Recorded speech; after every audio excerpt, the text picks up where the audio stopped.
നമുക്ക് ശ്രദ്ധിച്ചാൽ കാണാൻ പറ്റും ആ പാറയുടെ സൈഡ് എങ്ങനെയാണ് അത് കട്ട് ചെയ്ത് അവരെടുത്ത് മാറ്റിയിട്ടുള്ളതെന്ന്. ചെറിയ സുഷിരങ്ങൾ ഇട്ട് മാറ്റി എന്നുള്ള കാര്യം ഞാൻ നേരത്തെ പറഞ്ഞിരുന്നു പഴയ വീഡിയോയിൽ. അപ്പോൾ അത് കൃത്യമായിട്ട് നിങ്ങൾ ഒന്നും കൂടെ ആ വീഡിയോ കാണുക. അപ്പോൾ ഈ അടുത്തുള്ള ഒരു ക്ഷേത്രമാണ് ഇത്.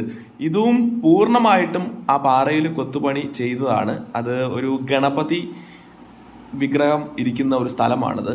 അപ്പോൾ അതുപോലെ തന്നെ നമുക്ക് കുറച്ചും കൂടെ കാണാൻ പറ്റുന്ന ഒരുപാട് നല്ല കൊത്തുപണികൾ നമുക്ക് കാണാൻ പറ്റുന്ന ഒരു സ്ഥലമാണ് ഈ കാണുന്നത്.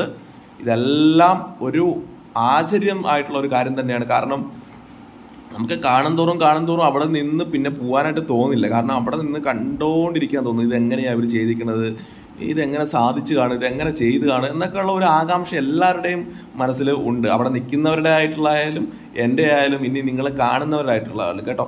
അപ്പോൾ കണ്ടോ, ഈ കൊത്തുപണികളെല്ലാം വളരെ ആശ്ചര്യമായിട്ടുള്ള ഒന്ന് തന്നെയാണ്. അപ്പോൾ അടുത്ത വരും വീഡിയോസിൽ നമുക്ക് ബാക്കിയുള്ളത് കാണാം.